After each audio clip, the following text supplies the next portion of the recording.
Activate Your Introvert, the weekly show to help leaders build performance by understanding introversion.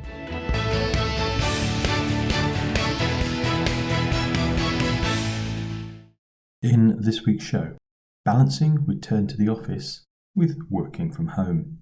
Where is the balance? How does it affect different team members? And what are you doing?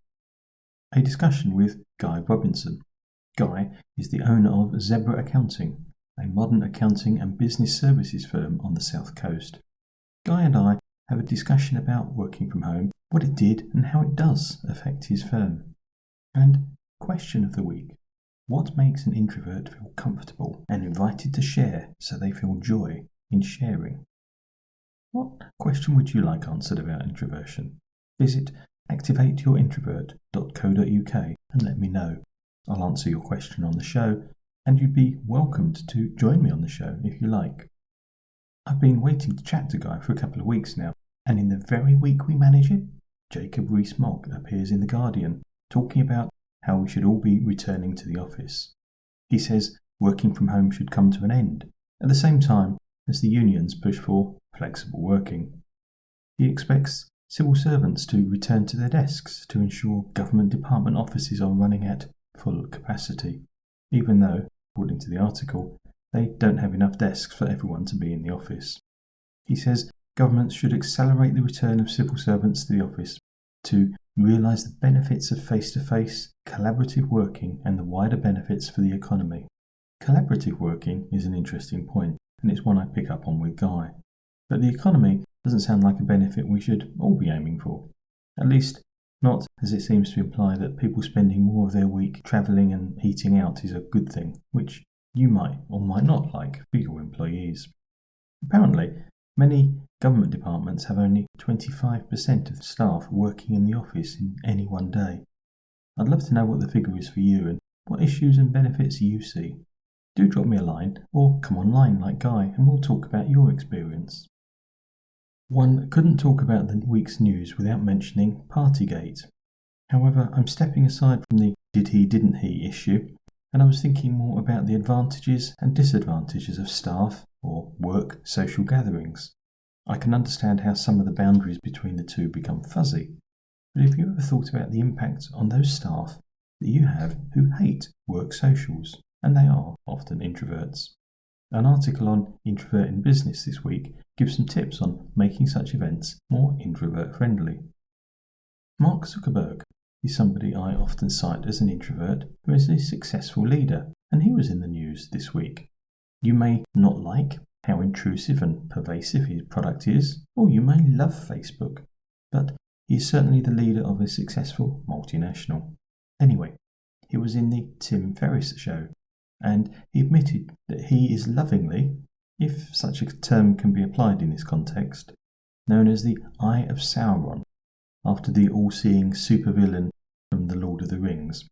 It is apparently a tribute to his powers of concentration.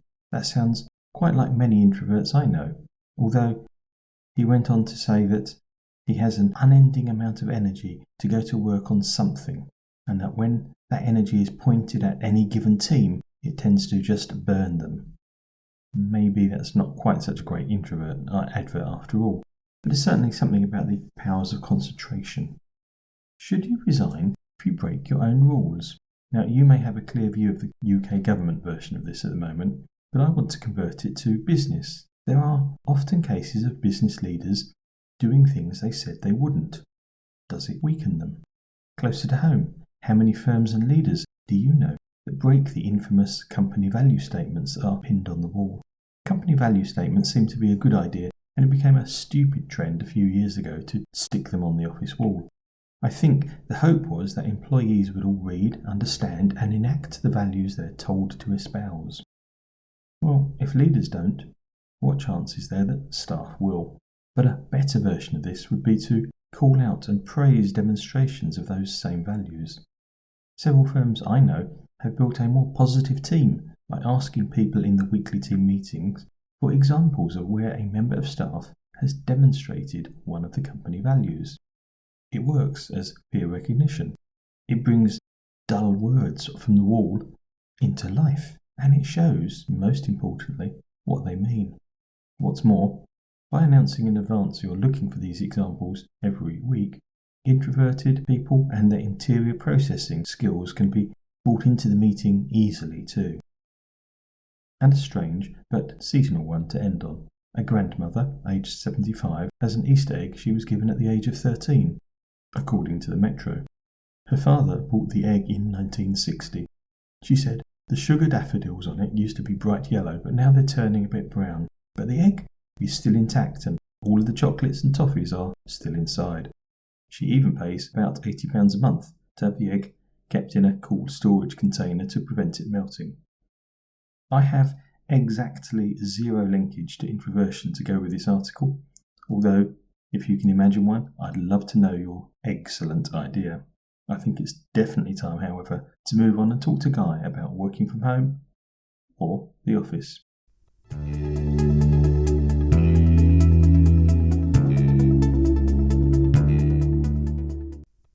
Good morning to you, Guy. Morning, John. How are you doing?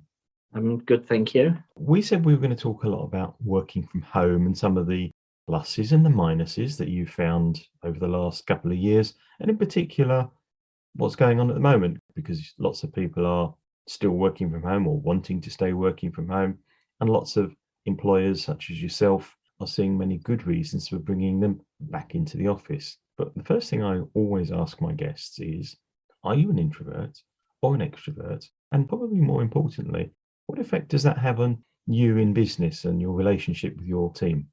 Probably describe myself as an introvert. I tend to be somebody who thinks about things before answering them.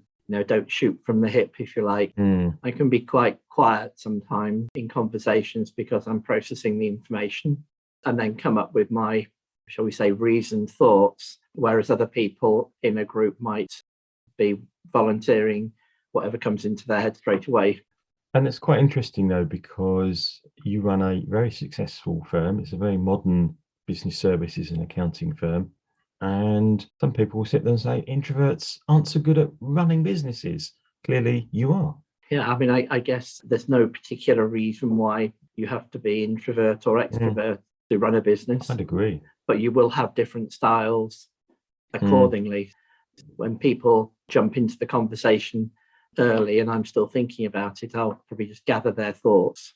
Whereas if I was more extrovert, it'd probably be the other way round. They'd be wanting to tell me to hold off making a decision until we've thought about it a bit more. So working from home, obviously it's grown a lot during the pandemic. It became absolutely essential. And now we're in this situation where you're trying to bring some of your staff back or all of your staff back in the office. Yeah, that's right.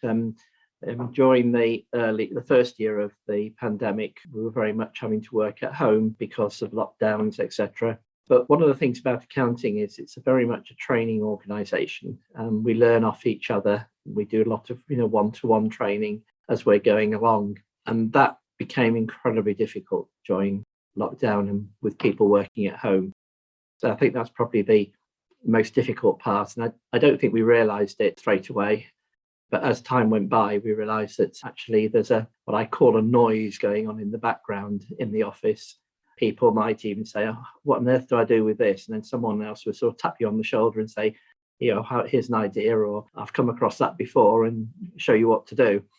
And of course, you can't do that situated in houses around the county. And it's not the same doing it on Teams or whatever. One of the downsides then, lack of ability to learn from each other, almost by osmosis, I guess, is what you're saying. That's right. And when I say we do a lot of sort of on-the-job training, it is we hit problems and then we call on our colleagues to help us. Whereas at home, I found that people were trying harder, if you like, to solve it themselves. And that can, in some extent, mean you spend hours working on something. Had you been in the office, you'd have asked for help much quicker. And the job's then taken twice as long because you've been battling it out yourself. And that's one of the reasons for inefficiency. I think the other big area of inefficiency was simply that during the pandemic, often there were other people around at home and it wasn't a good working environment. Kids at home, dogs at home, elderly people at home. and trying to manage all of that and work. The level of interruptions people are getting just makes you inefficient again. So, a couple of downsides. Do you see any plus sides to working from home, other than the obvious, it allowed you to continue trading? Yeah, I think there are positive signs as well. If you've got lots to do, you've got lots of sort of detailed work to do. In my case, people doing accounts or tax computations, but it could be proposals or presentations that they need to do.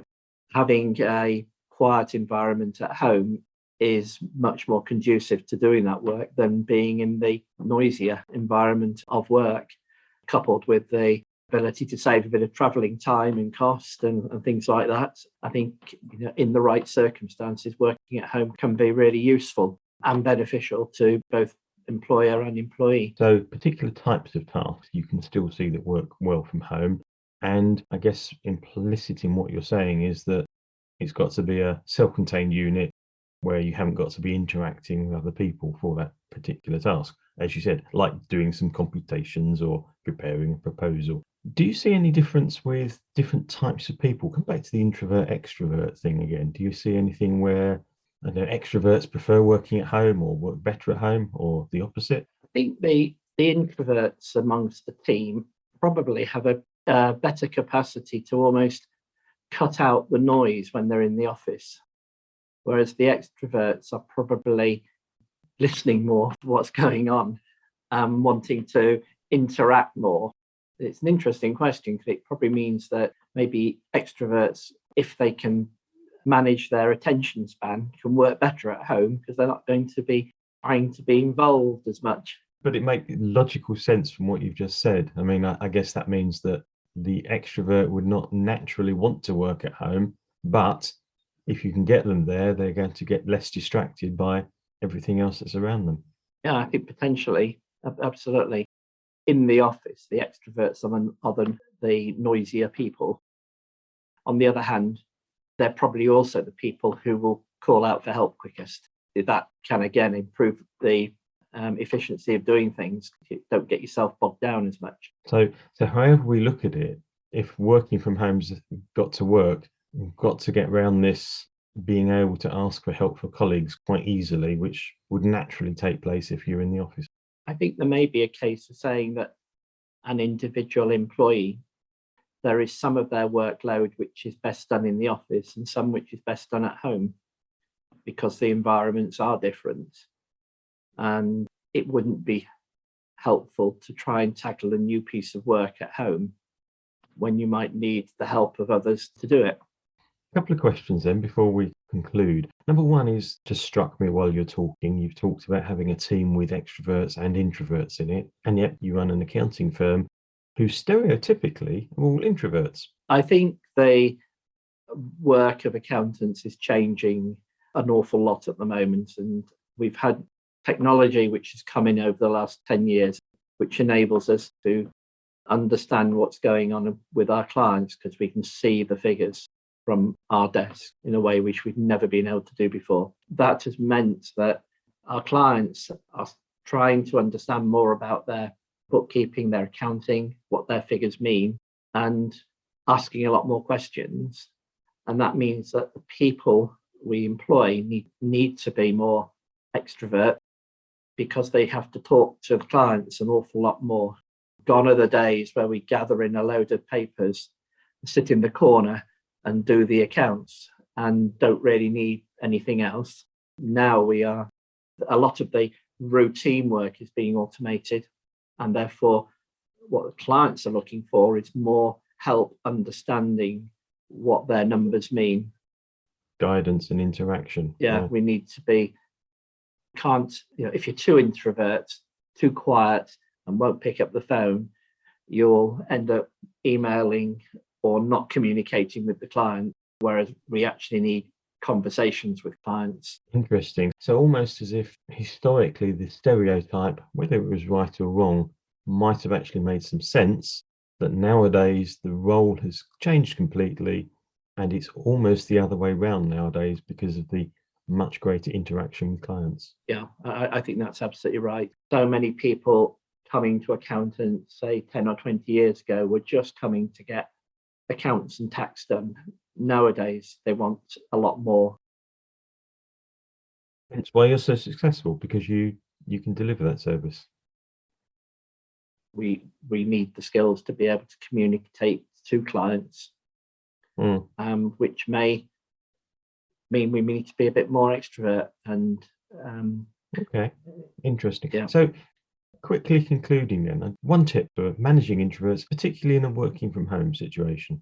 If you're the manager of them, you've got to have more interaction with them than you would do if you were in the office, so that you catch things before too much time is spent going down a route when they're perhaps not knowledgeable about what they're really doing. And flipping it the other way around then, if you're managing perhaps extroverts who, for certain projects, from what you just said, you want them to work from home, but they might not naturally go and want to work from home themselves. Any thoughts on that? I think I would be looking at helping them to manage the work they do, look at what work could be well done at home in a quieter environment, and encourage them to do that. So breaking down the task with them, I guess.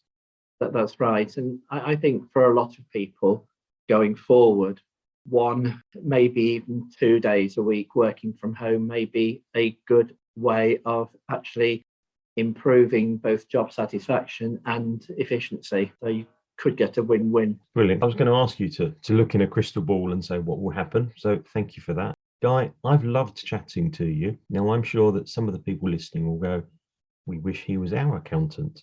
How can people get hold of you? Emailing me on guy@Zebra Accounting. It's Zebra, XEBRA, accounting.co.uk. And what's your website? www.zebra, again with an X, accounting.co.uk. Fantastic. Thanks for your time this morning. Okay, thanks, John.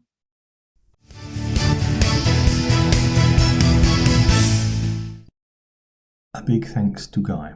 My takeaways from the discussion were: collaboration can work remotely, but it takes more effort. Just asking simple questions of your colleagues isn't as easy or as likely to happen when you're working remotely. There are some tasks that are better at home and some much better in the office. Introvert and extrovert distinctions might not be the same as you first think when thinking about who works well from home. What were your takeaways? Add to the discussion on the Facebook page. Activate your introvert.